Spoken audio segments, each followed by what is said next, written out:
Hey my YouTube family, welcome back to another video from Vaskar the Dendrophile.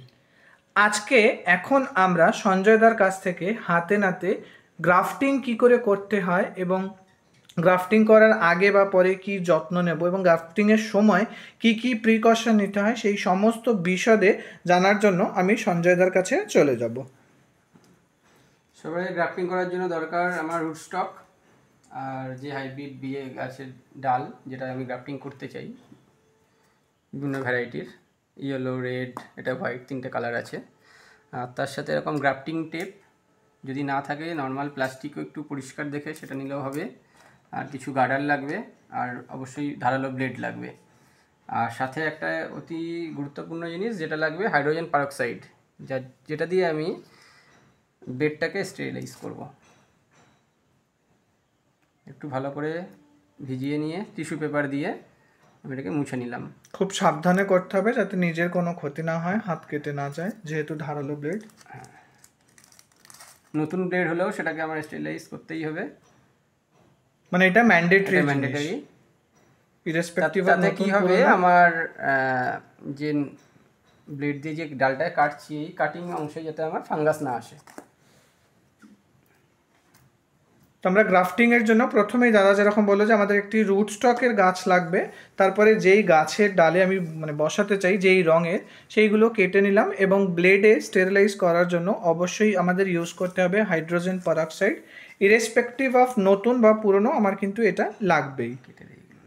এরপরে এই extra ডালগুলো যেগুলো দেখে বোঝা যাবে ডাল, এগুলোতে আমার গ্রাফটিং করা যাবে না, কিন্তু এগুলো থাকলে আবার আমি যে মেন ডালে গ্রাফটিং করবো সেগুলোকে বড় হতে দেবে না। তার জন্য প্রথমে এক্সট্রা ডালগুলোকে, যেগুলো এক্সট্রা বুঝবো কি করে, সরু সরু ডাল, অবশ্যই আপনার রুট স্টকে যেই ডালগুলো দেখতে পারবো যে আমরা সরু, সেইগুলোকে আমরা কেটে বাদ দেওয়ার চেষ্টা করব। আর এই তিনটে ডালে আমি 3 রকম কালারের গ্রাফটিং করে দেখাচ্ছি। মাল্টি গ্রাফটিং আমরা একটা গাছেই করতে পারবো, তার কারণ এখানে দেখুন এই তিনটে ডালই মোটা রয়েছে। তো যেরকমটা আমরা ভিডিওতে বলছিলাম যে মাল্টি গ্রাফটিংও কিন্তু এখানে করে দেওয়া হয়। এরকম রুট স্টক থাকলে দাদা নিজে থেকেই করে দেবে। ইনকেস না থাকে, আপনারা যখন ফোন করে মাল্টি গ্রাফটিংয়ের অর্ডার দেবেন, যদি না থাকে দাদা তখন আপনাদের এরকম স্টকওয়ালা গাছ আনতে বলবে, সেইখানে মাল্টি গ্রাফটিং হবে। এরপরে আবারও চলে যাব সঞ্জয়দার কাছে, সঞ্জয়দা আমাদের দেখিয়ে দেবে কি করে গ্রাফট করছে। আর টিস্যু পেপার লাগবে একটু, তার জন্য ফার্স্টে আমি গাছটাকে সমানভাবে কেটে নেওয়ার চেষ্টা করছি, স্টকটাকে একটা হাইট মতন গাছটাকে, তার জন্য আমি আর একবার কাট দেবো। খুব ভাইটাল জিনিস, মানে প্লেন এটাকে হতেই হবে। যত প্লেন হবে তত আপনার সারফেসটা তো প্লেন হবে, দুটো ইয়ে বসবে, ভালো জয়েন্টটা ভালো হবে।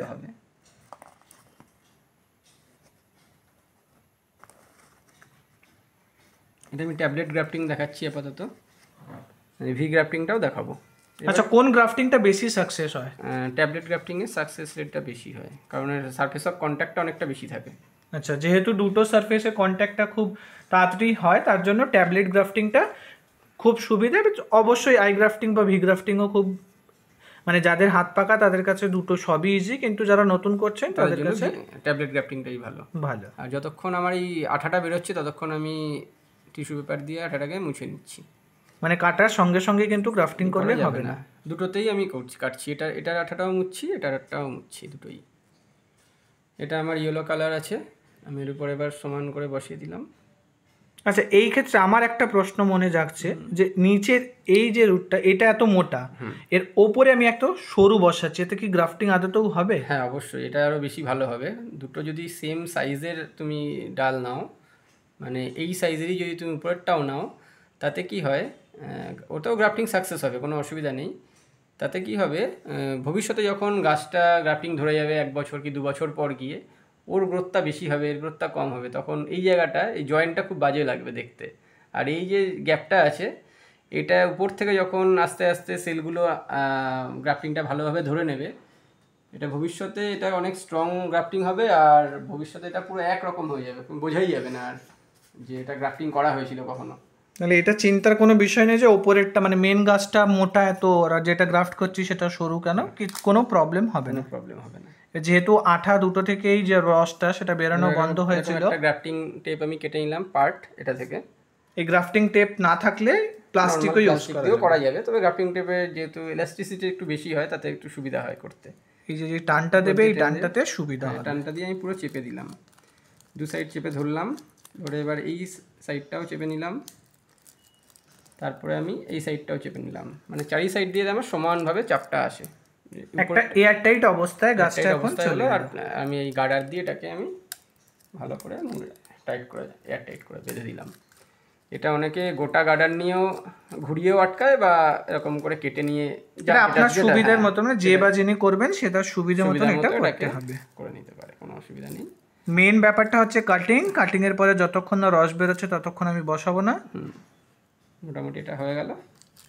এটা করে নেওয়ার পরে এর আর কি প্রিকশন ইউজ করব? কোনো প্রিকশন বলতে এটাকে ভালো হয় সেমি শেডে রাখা।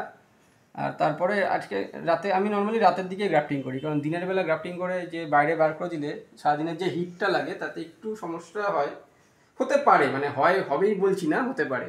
তো আজকে রাতটা আমি ঘরের মধ্যেই রাখবো, কালকে সকালে এটাকে আমি সেমি শেডে দিয়ে দেবো। সেমি শেড বলতে ডাইরেক্ট সানলাইট লাগবে না, কিন্তু খুব এয়ারি আর আলো থাকবে, মানে ব্রাইট সানলাইট পড়বে আর বাতাস চলবে, কিন্তু ডিরেক্ট সানলাইটটা যেন গাছে না পড়ে। এই অবস্থায় কতদিন গাছটা থাকবে? এই অবস্থায় যতক্ষণ না এখান থেকে আমার নতুন ডাল বেরোচ্ছে ততক্ষণ আমি এইভাবেই রাখবো। মানে একটা এক্সাম্পল যদি বলি, বোকার মতনই বলছি, ধরো কালকেই যদি দেখি পাতা বেরিয়ে গেছে তাহলে আমি পরশু দিনই এটাকে রেখে দিতে পারবো। না, কালকে বেরোবে না, আমি বলে দিচ্ছি এটা নর্মালি একটা গ্রাফটিং সাকসেস হতে 8 থেকে 10 দিন মিনিমাম টাইম লাগে। মানে 8 থেকে 10 দিনের মধ্যে তুমি বুঝতে পারবে যে একটা চোখটা একটু ফুলে উঠেছে, চোখটা একটু ফুলে উঠেছে। আমি একটা গাছও দেখাই, আমি যেটা 1 সপ্তাহ আগে গ্রাফটিং করেছি নিয়ে আসছি। হ্যাঁ, ততক্ষণে দাদা যতক্ষণ নিয়ে আসছে আমি আপনাদের দেখিয়ে দিই। এবং যেরকমটা দাদা বললো যে যতক্ষণ না দুটো যেই মেন জায়গা থেকে আমরা কাটছি, যেটা মেন রুট স্টক বা যেটার উপরে আমি গ্রাফট করছি, এই দুটোই যতক্ষণ না রস বন্ধ হচ্ছে তার আগে কিন্তু এইভাবে এগুলো বন্ধ করা যাবে না। এরপরে দাদা গাছ নিয়ে চলে এসছে, আমরা দেখে নেব যে কোন অবস্থায় গাছটাকে আমরা সেমি শেড থেকে সরাতে পারবো। এই গাছটা যেমন আমি মোটামুটি দিন 10 আগে গ্রাফটিং করা, এই যে নতুন ডাল বেরিয়েছে, প্লাস্টিকটা ফেটে বেরিয়ে আসছে। প্লাস্টিক কিন্তু নিজেই ফেটে এসছে, আপনাকে বা আমাকে কিন্তু এক্সট্রা কোনো এফোর্ট দিতে হবে না। এই গার্ডারটাও এমন কি কদিন পর খুলে যাবে, এটা যেমন খুলে গেছে, এটা দেখো একসাথে 4খানা ডাল বেরিয়েছে। প্লাস্টিকটা আমি এখন সরিয়ে দিচ্ছি, এই গার্ডারটা অটোমেটিক একাই নষ্ট হয়ে গেছে। এই আস্তে করে আমি সাবধানে, যাতে না ভাঙে, খুব সাবধানে সরাতে হবে, কারণ এখন একদম ছোট্ট এবং নরম। এটাও আমার মোটামুটি 10-12 দিন আগে গ্রাফটিং করা, 4খানা ডাল বেরিয়েছে, আরও 2খানা মুখ বেরিয়ে আছে, তবে এগুলো মনে হচ্ছে না আর হবে, এই 4টে হয়তো হওয়ার চান্স আছে। এই অবস্থায় আমি সেমি শেড থেকে ডিরেক্ট সানলাইটে রেখে দেব। তারপরে আস্তে আস্তে জলও দিতে থাকবে, যেহেতু রোদে থাকলে আমার জলটা দরকার গাছের বৃদ্ধির জন্য। মানে এই অবস্থায় গাছটাকে যখন আমি সেমি শেডে রাখছি তখন কোনো রকম জল চলবে না। না, এরকম ডাল বেরোনোর পরেই জল দিতে পারো, তবে একবারে যে পুরো গাছকে ভিজিয়ে দিলাম এরকম নয়। হ্যাঁ, যেহেতু গাছ ছোট সেই বুঝে অবশ্যই দিতে হবে। আমি ওয়াটারিংটা বাড়াবো, প্রথমে অল্প জল দিলাম, মাটিটা সকালে তারপর আবার একটু দিলাম, এইভাবে বাড়াতে হবে ওয়াটারিংটা। তো এটা আমার ইয়েলো কালার হলো, আমি এটাকে মার্কিং করে দিই মার্কার দিয়ে ইয়েলো বলে, তাহলে পরে আমার বুঝতে সুবিধা হবে যে কোন ডালে কোন কালার আসছে। হ্যাঁ, তাই দেখুন খুব সহজ পদ্ধতিতেই ট্যাবলেট গ্রাফটিং দেখিয়ে দিল দাদা, এবং কিভাবে এই ট্যাবলেট গ্রাফটিং থেকে বা কোন সময় কি যত্ন নিতে হবে সেটাও বলে দিল। যত্ন বলতে কিন্তু শুধুমাত্র অপেক্ষা, একে ফোর্সফুলি করলে কিন্তু হবে না, ফোর্সফুলি প্লাস্টিকটা খুলে দিলেও যেরকম হবে না, ফোর্সফুলি জল বা অন্য কোনো খাবার দিলেও হবে না, তাকে কিন্তু সময় দিতে হবে, সে নিজের মতনই বেড়ে উঠবে। বেড়ে ওঠার পর যখন আমরা দেখতে পারবো যে চোখগুলো খুলে গেছে, প্লাস্টিক খুব সাবধানে সরিয়ে সেমি শেড থেকে ডিরেক্ট সানলাইটে দেব এবং ধীরে ধীরে জল দেওয়া স্টার্ট করব। একেবারেই ভর্তি জল দিলে হবে না। আশা করি এই কমন সেন্স বা কমন নলেজটা আমাদের সকলেরই থাকা উচিত। এটা আগেরটা যেমন তুমি বললে অনেকটা গ্যাপ, এবার আমি চেষ্টা করছি মোটামুটি কাছাকাছি সাইজের একটা ডাল দেওয়া। আর আমি ডাল নির্বাচনও করব যে ট্যাবলেটটা আমি নেব, দেখব যাতে মাল্টিপল চোখ থাকে, 1, 2, 3টে হলে খুব ভালো হয়, অ্যাটলিস্ট 2টো। তাতে কি হবে, আমার যে আগের গাছটা যেমন দেখালাম একসাথে অনেকগুলো 3-4টে ডাল বেরিয়েছে, সেই জিনিসটা হবে তোমার। ছোট্ট একটা অংশ থেকেই কিন্তু খুব সহজেই আপনি মাল্টি গ্রাফটিং বা রাদার গ্রাফটিং, রোজি গ্রাফটিং করে ইজিলি নিতে পারবেন। আবারও বলছি যে যতক্ষণ না রস শুকাবে আমাদের এইভাবেই কিন্তু টিস্যু দিয়ে দুটোরই রস শুকিয়ে নিতে হবে, না হলে কন্ট্যাক্ট দুটোর মধ্যে ভালো হবে না, একটা এয়ারি ভাব থাকবে প্লাস লিকুইডটা থেকে যাবে। এটা মোটামুটি আমার সেম শেপে এসছে। শেপের একটা ডাল দিলাম। এটাও আমরা ট্যাবলেট গ্রাফটিংয়ে দেখে নিচ্ছি। ভি গ্রাফটিং পরে দেখাচ্ছি একটা।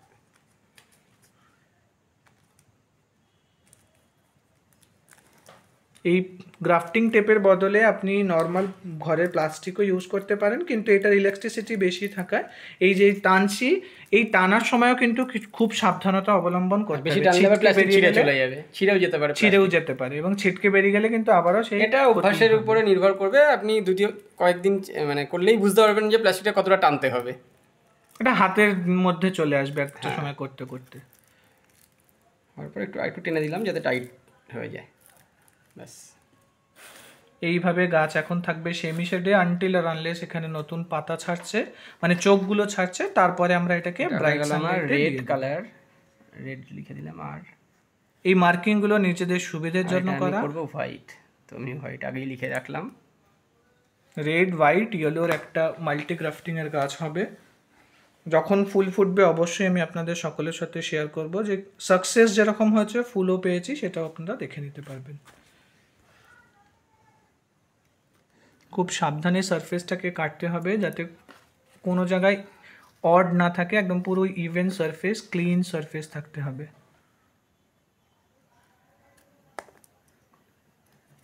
মেইন আর রুট দুটোরই আমি করে নিচ্ছি, মানে আমি করছি না, দাদা করছে।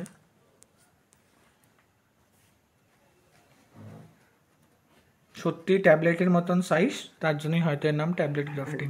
তাই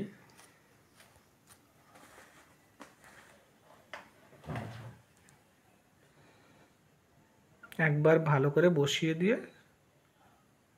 আচ্ছা এই কোনো ক্ষেত্রে এবার আমি একটা জিনিস যেরকম আমার মনে প্রশ্ন যাচ্ছে যে এই যে চোখগুলো এগুলো ঊর্ধ্বমুখী, কোনো কারণবশত যদি এটা নিম্নমুখী কেউ বসিয়ে ফেলে বাই এনি চান্স? হ্যাঁ, এটাও আপনাকে দেখিয়ে দিই। এই যেটা ভি এর মতো একটা দেখুন শেপ থাকবে, ভি সরু আর উপরটা চওড়া। এটা আমরা বসানোর সময় একটু খেয়াল করে বসাতে হবে যাতে এই গোল বা ভি এর পার্টটা নিচের দিকে থাকে, মানে ভি বা ইউ যেমন হয় আমরা যেমন লিখি সেই রকমভাবে সেটা দেখে একটু বসাতে হবে। ইনকেস যদি উল্টো হয়ে যায় তাতে এমন নয় যে সাকসেস হবে না, সাকসেস হয়, তাতে কি বৃদ্ধিটা একটু অন্যরকম হয়ে যায়। যেহেতু গাছটা মানে পুরো উল্টো ঘুরে উঠে নিজেকে সাজাবে। ডালটা তখন কি হবে, নর্মাল সোজা থাকলে এরকম বেরিয়ে যেত ডালটা, ওটা তখন ঘুরে গিয়ে বেরোবে, তাতে শেপটা খারাপ হয়ে যাবে, গাছটা দেখতে খারাপ হয়ে যাবে। তাই গ্রাফটিং করার সময় কিন্তু এই পয়েন্টটাও একটা ম্যান্ডেটরি পয়েন্ট বা মনে রাখতে হবে, প্রিকশন বলাই যেতে পারে।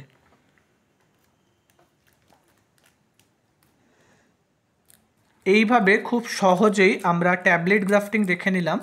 এরপরে আমরা দেখে নেব ভি গ্রাফটিং। ততক্ষণে একটুখানি আমার সাথে আপনারা থাকবেন এই আশাই রাখি। আপনারা আমাদের পাশে থাকেন বলে আমি ভিডিও করার এত সাহস সুযোগ সকলটাই পাই।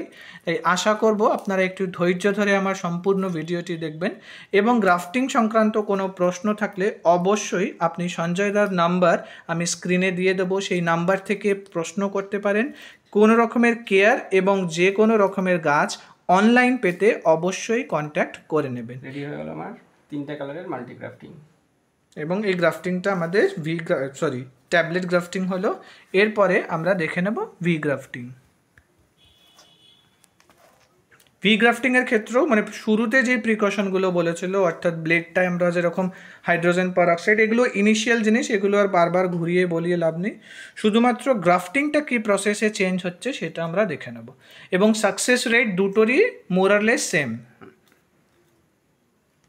এবার ট্যাবলেট গ্রাফটিংটা আরও জনপ্রিয়, কারণ একটা ডাল কাটলে আমার এটুকু ডালে আমার অন্তত 5খানা ট্যাবলেট গ্রাফটিং হয়ে যাবে। কিন্তু ভি গ্রাফটিং করতে গেলে কি হয়, একটু লম্বা ডাল দরকার হয়, মানে এই একটাতে আমার ধরো একটা গাছ হলো, কিন্তু সেখানে ট্যাবলেট করলে আমার একটা ডাল থেকে অনেক গাছ হয়ে যায়। এটা হচ্ছে advantage of tablet grafting. Commercially করে, তাই জন্য তারা ট্যাবলেট গ্রাফটিংটা প্রেফারও করে আর কি। এবং আমার যা দেখে মনে হচ্ছে ট্যাবলেট গ্রাফটিং কিন্তু ভি থেকে অনেকটা বেশি ইজি। এখন ভিএ কিন্তু একদম পুরো গাঁঠে গাঁঠে না বসলে গাছ কিন্তু না হওয়ার চান্সও একটু থাকবে। এটাই আমি ভি গ্রাফটিং করে তাহলে দেখাই।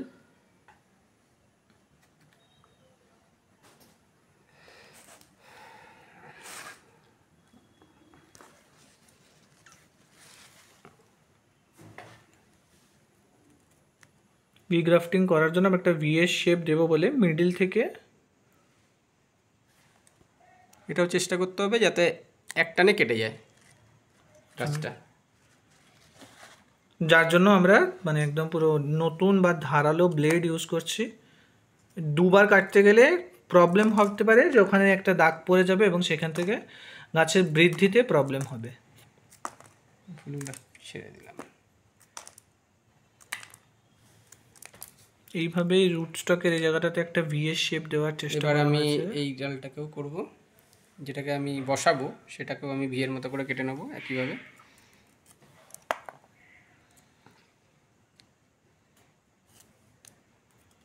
এটাও চেষ্টা করতে হবে যাতে একটানে কাটা যায়, তাহলে ভালো হয়। ভি গ্রাফটিং এর ক্ষেত্রে ওই প্রবলেমটা হবে না, মানে উল্টো দিক সোজা দিকের প্রবলেমটা হবে না, এখানে কারণ আমি এটা আমরা দেখেই গাছ নিচ্ছি। দেখেই বুঝতে পারবো। বসে গেল, ভিয়ের মধ্যে সেট হয়ে গেছে পুরো সমানভাবে। তো দেখেই যাচ্ছে। আপনারা বুঝতে পারবেন যে এটা কিভাবে সেট করে গেছে, একদম খাপে খাপ মিলে গেছে। এবার ভি গ্রাফটিং বাঁধার জন্য একটু সরু, মানে আগেরটা যেমন একটু চওড়া ছিল, এবার একটু সরু টেপ লাগবে আমার, সরু গ্রাফটিং টেপ। এই দু ধরনের গ্রাফটিং টেপ হলেই আপনার মোটামুটি সব ধরনের গ্রাফটিং করতে পারবেন। তো এটা দেখুন টানলে কতটা লম্বা হয়ে যায়। ওটা একটু চওড়া ছিল, এটা একটু লম্বাটে এটা টাইপের। সরু, হ্যাঁ সরু।